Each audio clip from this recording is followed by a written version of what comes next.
Okay, today is March 31st, 2023, and I'm here with David Boston, asking him a few questions about his life and his time. So, David, can you tell me your full name and birth date? Sure, David Elton Boston, and was born on March 31st, 1948. I think it was 6:32 in the morning. Great. Yes, I recall. And as I ask you these brief questions, let's see, where did your ancestors come from, to your knowledge? On my mother's side, they came from Italy, Calabria, and Palermo, in those areas. I know there's a lot of little Yeah. villages and things. I'm not exactly sure beyond that. And on your father's side? Father's side, my grandfather originally came from Ohio, one of, I believe, five brothers, but I don't know why he wound up in Missouri, which is where he married my grandmother. What was their ethnicity, do you know? And yeah, well, Walter Boston, my grandfather, was part Scottish, Irish, Okay. English, So and you're a mix of Italian American and yeah, my mother was Northern the European. pure Italian on her side, Mhm. and then on that side, and my grandmother was from a southern family. Her maiden name was Dixon. So Now, in when Missouri. did your mother's Italian family come into the Santa Clara Valley, and what was their family name? Yeah, that her last name was Gagliardi, which is Gagliardi,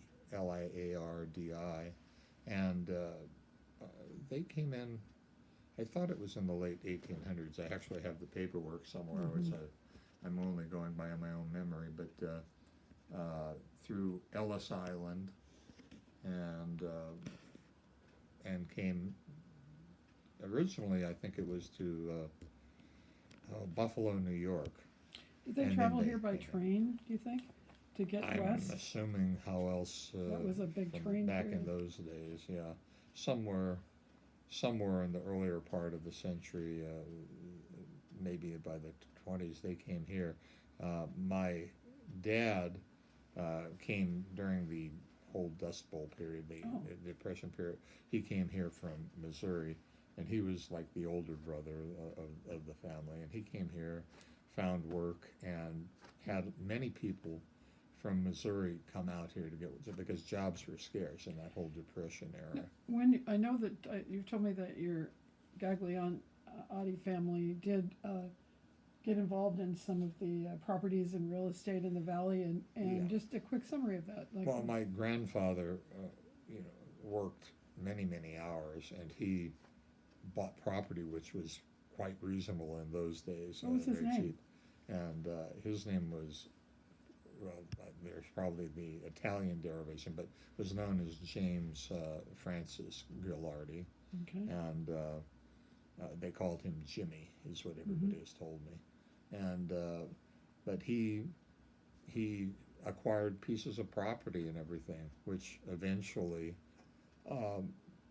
as he got older and everything, eventually, as the valley was growing and everything, his sons were able to do more with the property. Were they involved at all in the fruit industry or agriculture, or more? Well, I the know that property? they had many friends that had orchards. I think out in, was it Rancho Rinconada or something?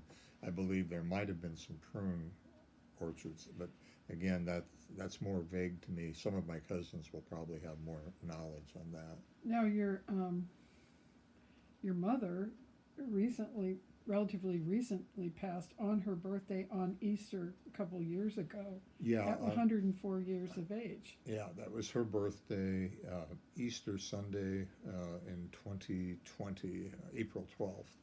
And yeah, and she was 104 on that day.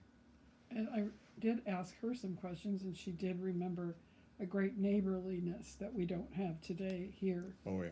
And I think you told me that she, as a very young girl, had to care for others. For her mother, what had happened in 1918 when my mother was 2 years old, her mother and her two sisters caught the Spanish flu, and it killed her two sisters I see. within a couple of days. And the mother was ill. It's not quite clear about my mother if she had something at age of 2, but somehow she came through it, and for the rest of her life she rarely had a cold or a flu or anything. Well, not only that, but and she, had an extended life. if she lived through 100 years later, Yeah. the COVID. When she passed, that was literally when she passed. That's that week of April is when COVID was going around and everything was being closed off. And but in that last week, she had stopped eating and just had no interest in eating and pretty much stayed bedridden. And so we don't think that COVID played a part in that. It was just, I think, she at 104 that she was done. That's her time. So one of the things, and I do in my questions ask people about some of the challenges in your life, and I know you did have a challenge around age 6, and can you share, we talk about the heartaches as well as the great moments. So what happened to you around 6? Well, when I was 6, I'm the youngest of 3 brothers, and my father died then, and so that was a big upheaval in the family, of course. My oldest brother was 16, my brother Rich was 9, and so it sort of reorganized things. There were other families in the neighborhood, very tightly knit neighborhood in those days, and so I was invited along to other family things. Some of the men with looked some at, of the kind of surrogate fathers. that's beautiful. So Today we pay more attention to mental health and to stress, but in those days, the stresses that may have brought your father to that point, weren't really talked about or looked at. Yeah, there's a whole separate issue of that, and some medication he was given, and that's a whole separate issue. He might have reacted negatively and felt despondent. Yeah, and there's a whole thing there that is a story in itself. In itself, we're kind of doing an overview today. So that happened, and then really from that time on, you had an older brother, but when he became 16, he pretty much went on his own. And you had a next older brother who seemed to have some slight disability of mental. Well, my brother Rich had been ill as a child and had a very high temperature, 104 or something like that, went into convulsion. After that, things were just a little off, his coordination and everything. Even though later on he went into the Army and actually served a year in Vietnam and everything, but he was exposed to Agent Orange there, and ultimately that all played a part in what happened to him later on in life. And he died after your mother passed. Yes, 1 year after my mother. So, so that gives a family background. I'm interested, of course, as an interviewer in the life of creative people and how heartaches as well as happy times play a part in what we create or how we perceive life. And and I personally, my graduate degree is in transpersonal studies. I believe that, like many of the world's people and early Christians, that we may even have one more go around, or many here on the stage of life. It was interesting. You and I had talked about just some kind of connection to James Parrott, and James Parrott was a silent film actor and producer, I believe, and director and writer, and worked he was the brother of Charlie Chase, a famous silent comedian. Oh, he was the brother of Charlie Chase. And and a director of many Laurel and Hardy comedies and things. One of the two brothers I read had to take care of the other, and I've forgotten which was. Charlie Chase kind of took care of him, of James. And then there were substance abuses and things like that, and when Parrott died, Charlie Chase didn't live particularly much longer. He took care of him, but anyone who has researched their history.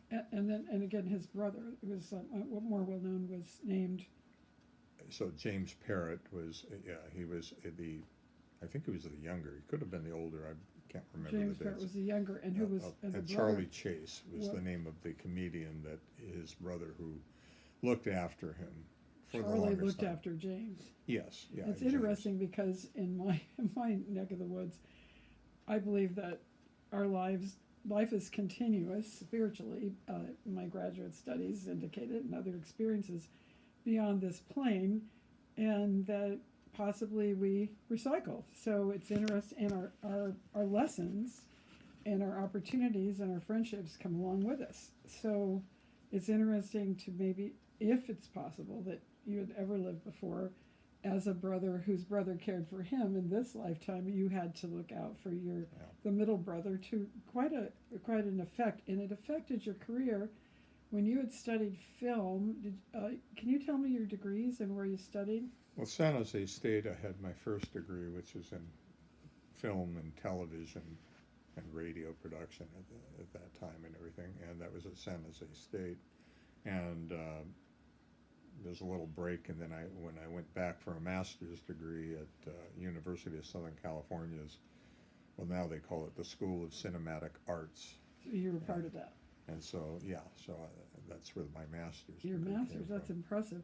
And I know then that you interned and you were working in Hollywood, not living at home, and during that period, and I'd like to focus on that in a moment, but during that period, there were some troubles with your brother, and almost like Chase and Parrot, you had to interrupt that to deal with some of those. So when you went to Hollywood, when you got involved as an intern and beyond, what were some of the highlights of your experiences, and who did you meet, and what did you help create? Many great personalities that I would get to know. There's a director named Robert Wise was making a film called The Hindenburg, and I became a student intern, they called it, on that. And so you had a number of other stars, Anne Bancroft, George C. Scott, and you would get to say hi to them on the set and everything. Anybody who knows about filmmaking, it's a bit of the circus comes to town. There's a lot of running around getting things set up to do all of the shots, and you get to talk to a few individuals. Had fun talking to an actor named Robert Clary, who had a part in the film, and who recently has passed. And he was an interesting character because he had the tattoos on his arm. Apparently, was in one of the concentration camps in World Robert War II. Clary. So Yeah, he was. People will know him from Hogan's Heroes television show, and he played a trapeze artist, kind of a character named Joe Spa in the Hindenburg film. But he enjoyed talking with the crew and everybody. He was really a very interesting individual. Did he seem to carry any of the trauma or sadness of his experience in the concentration camp? I don't know if I particularly saw that in him. He seemed to have a very, what's the word I'm looking for? Ebullient? Is that the right? Ebullient. Ebullient. Very, very lively and engaged and kind of a person. It's interesting because I've been watching a lot of the show at UCLA, Spielberg, and Israeli interviews of people who survived the Holocaust, and some of them have tremendous jubilance that what they lived through, to have lived through that, every moment is joyful for them, and they're very appreciative of life, and it's incredible. Some of them are living to great age now. So when I think he was he passed this last year, I think at 93, I think, or something like that. They're living long. They've made a lot of life having endured that early suffering. So what were some of your contributions to the film, and what did you do? Well, there were always some guests. I would sit in on all of the meetings, the production meetings, where they were deciding what to do as they're constructing. What are those things. meetings called? Production meetings. Pre-production, and then during the production, if they had to change or do things, and then so that was part of it. But then in the production itself, sometimes there were guests of the director or other people there, and I could take them around, but when the cameras weren't rolling, and kind of explain what was going on, and kind of some goodwill kind of a thing. So just to let them see what it's like behind the scenes. You've done some script writing. Did you contribute at all to scripts? No, that script was Nelson Gidding wrote it, who also did the script for The Haunting for Robert Wise, Okay. which is one of my favorite films, a very good ghost film. But anyway, and he was sort of an interesting character. I had a few conversations with him. Now, running parallel to this, there's an all-time classic movie that might have even been mentioned on the Johnny Carson show, and it's something local, and I called The Milpitas Monster. Oh. And it was sparked by author and photographer Robert Burrell, Yes. using his students at the local high school, and the mayor and the mayor's daughter and the mayor's wife, and making a kind of a spoof monster movie on pollution, spelled backwards. That was the monster's name, and this was all in the early 70s. But to see it now, it's almost a time capsule for life at the time. And although he didn't explore the changing social mores at all, it's almost a time capsule for the 50s. Sure. And so how did you become involved in it? And was this before the Hindenburg or after? No, this was almost simultaneously. What happened, I had met Bob about 5 years before in at San Jose State, when you're my both original students. bachelor's degree, and we worked on some student films together, 16 millimeter that we made a 16 few. millimeter. So we did a few of those, and we always kept in contact. And then he told me he wanted to make this short little film, and the Milpitas Monster. And it was interesting because at that time there were some people at USC who had taken a student film and developed it into a feature with all of these college people. And I was kind of talking to him. I said, it's interesting because you're at a high school where they have a wood shop, a metal shop. I said, you have kind of a little production studio there. And I said, maybe this could become bigger than just a 6 to 10 minute film. Maybe there's a way to get it to an hour or perhaps more.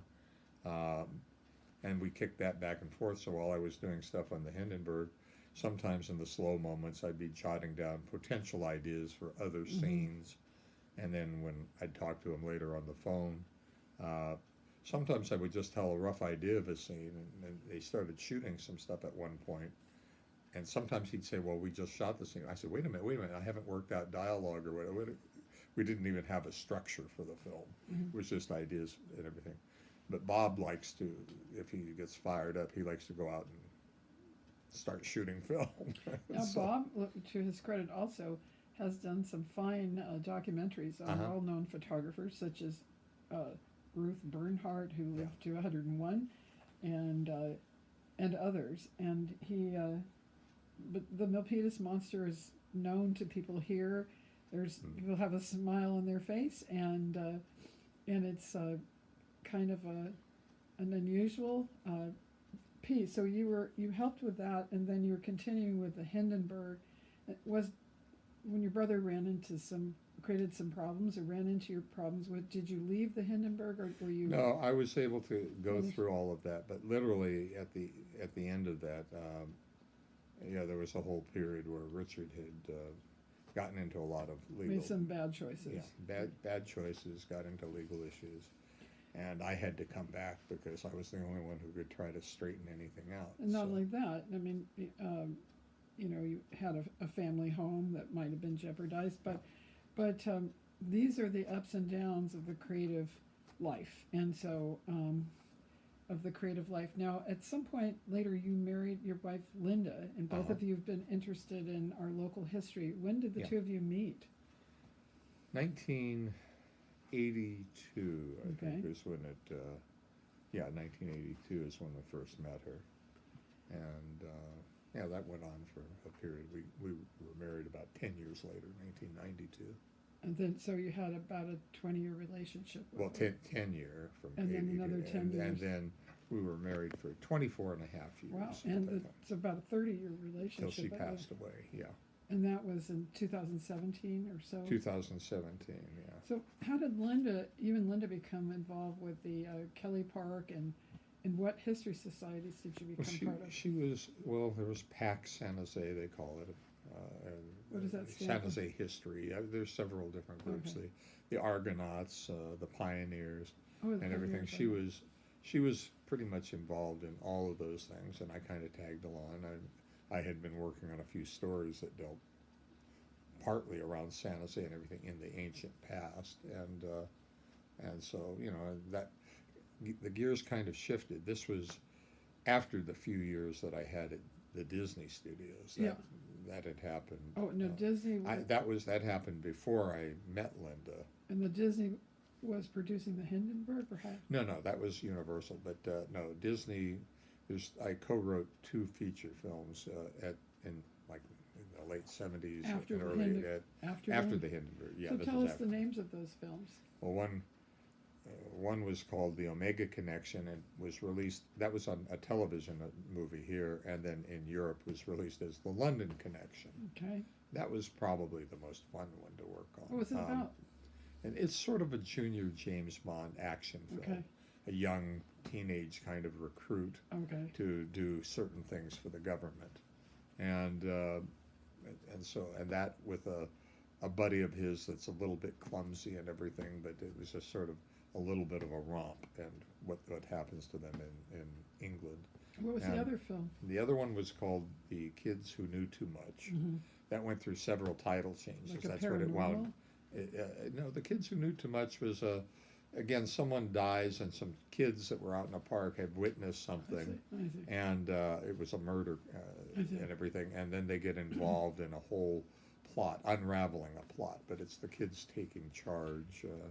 What became of that? And that was a TV movie here. I'm told it played in Europe. Once in a while, all these decades later, I get, in fact, the other day I got a small check from the Writers Guild because when it plays somewhere, they give you what's called royalties. Wonderful.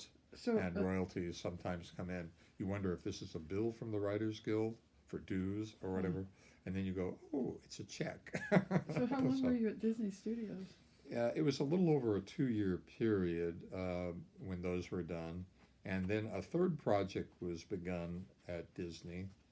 And at the same time, there was a lot of internal rumbling at Disney with the family and everything because they didn't know exactly what direction they wanted to go. And then there was a big upheaval within the Disney family. And simultaneously, my brother Richard was arrested So again. And okay. all of that. And I came back here to resolve that. And then after that is when I met Linda, actually. Oh, that's good. And so you and Linda. And the life kind of took a different. How would you advised. describe her? A little of her history to where we're recording her too. Okay. Where did she come from, and what? Well, she came from Medford, Oregon. Her name was Linda Larson, and Sounds Swedish. What is it? Norwegian? I can't Norwegian. even have something. Scandinavian. Whatever. Scandinavian. From that derivation and everything. Was interesting because somehow or another, she used to trace family trees, and somehow there was some relation with. I think it was the Hindenburg family or something like that, which was sort of an unusual kind of thing. And she said something about that, and then there was also, I think it was somehow tied to the Roebuck family from Sears and Roebuck, somewhere in the ancient past or whatever. Not that ancient. But anyway, well, from how the did she come to 1800s. be interested in recording our Santa Clara Valley history? I just think that was always one of her passions. She went to University of Santa Clara and was an English major, and so she had written some pamphlets on the local things. We had a light tower here, Light Tower, and the old Jose Theater was a famous vaudeville theater and film, and she wrote historical these pamphlets. Are those in the Martin Luther King Library, or They should be. I mean, they were before. I haven't been to that library for some time. I still have some extra copies. When did each of you graduate in the Valley in your courses? Like, she graduated about when? Oh, she was basically 8 years behind me. Yeah, 8 years Me, younger. whatever. So whatever mine was, Roughly. 50. God, 60. I don't know. I'd have to look on a calendar. When did you graduate? From college? Yeah. 1970 was the bachelor's, and Was then the other one. She probably graduated in the late 70s or nearer to 80, I would think. Yeah, if you graduated in 70. I literally would have to think of it as 8 years younger. And then when 78, I think. That's Yeah, perfect. 78, I think, is when she got. And when did you graduate your master's degree at university? I finished everything in 70. Oh, it was around 74, except one final thing, which it was a few years later. It took a few years for me because when I had come back here, everything was just hanging in the balance. And then, so I'd have to look to see the actual date. I finished it in the regular time, except one final 1 or 2 unit things. What would you guess then when it was all wrapped up? Like, Well, it was essentially wrapped up in 74 or 74. 75, Okay, right great. in there. And then I had to come back and file something. great. And that's all it was. I didn't have to take another course. I just had to file some papers. For this birthday segment, I'm going to shift into some questions. Since today is your 75th birthday, I'm going to shift into some questions I like to ask people. If you were to think of a mentor or an influence in your life, in your younger life, is there somebody that, a person or two that you would pick out as inspired, who inspired you, and who is that? God, there are so many people that played a part. List some of them. You know, there were a few other people in the neighborhood who became kind of surrogate dads for me. And What were their names? one was Anthony Lewis, Tony Lewis, Okay, and then there was another named John Harder. John And they Harder. both passed away quite young. Looks like they were very, very influential in kind. in my early In your life, childhood. you know, and there was a Boy Scout leader, Byron Favorite, and others who kind of played parts. How And did then- your mother influence you? I know Well, she worked, which was unusual for the time. She took jobs. She enjoyed being out amongst people and everything, and we kind of could do our own things, whatever, when I was here anyway. And you know, she just sort of oversaw anything, but she was quite supportive. She you know, if I go back into her background, she didn't have the greatest of childhoods because her mother, having been ill from the flu, she spent a lot of her childhood times taking care of her mother and watching through the window and seeing other kids playing, but she had to take care of her mother because her brothers, they got into real estate and contracting and insurance. And so, you know, as they were doing whatever they had to do in life, she had to take care of her mother. Was she So the younger child she was surviving? she was the youngest of 7 children. Who survived? Yeah. And then when her mother passed away, I think she was 62 or somewhere in there.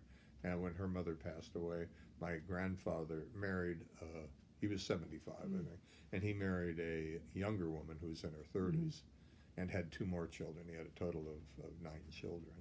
So that and, may have deflected from her having what was due to her, maybe. Yeah. As been in another Well, family. and she was married, it was like March 1937, so she was, what was it, 20, I guess, 20 years old, almost 21 when she got married. And Do you remember foods that she cooked that were Italian in oh origin? yeah, well, yeah, of course, you know, she would make anything from typical pasta dishes and you know, lasagna and a lot of things like that, but also pot roasts. That was a big deal, the pot roasts, and a lot of fairly standard, you know, steaks, hamburgers, all kinds of things. Italian sausage. And Italian sausage became a thing. It became a thing for me to barbecue that for many, many years, and I still do, you know. Another question, like, okay, we talked about who influenced you. And you, in regard to your creative life, you mentioned Robert Wise, or were there any, in your exposure to Disney, to the Hindenburg, your school down there, anybody who stood out as a creative inspiration to you? Well, I had a writing teacher named Erwin Blacker that was controversial in the department at USC because some people didn't like him, because sometimes you're forced to take a class that is not the field you want to go in, and so people who weren't interested in writing didn't like it because he made you turn in things on time. You didn't turn in things late. He had an old saying of we don't want it good, we want it Tuesday. It's It's a like great because saying. there's That's a great people saying. are standing around to shoot some film, and you got to have something on paper, you know. So you couldn't have excuses for not delivering things. So he sort of forced you to that, and I kind of liked that class. I took it because they said it was one of the hardest classes to take, and I said, well, it cost a lot of money to go to that school, and I said, I'll take his class right away, because if I flunk this class, then I better get the hell out of Dodge or something. And what was But- the and name, I name liked of the it. class? It was Introduction to Screenwriting. Wow. So let's see. Just gonna go a little bit. Let's see another direction.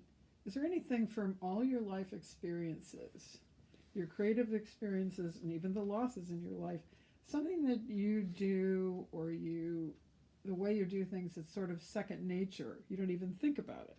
That others, you might want to impart to other people, like something that kind of has worked for you. It could be an attitude, it could be a habit, a way of doing things, a way of perceiving, something that you do that's second nature. What would it be? I don't know what's second nature. I think in the face of disaster and everything, I always find some humor in it. Oh, very good. Okay, yeah, humor. That's good. Having faced a number of disasters at times, Yep. I can sometimes stand aside, kind of, Yeah. you know.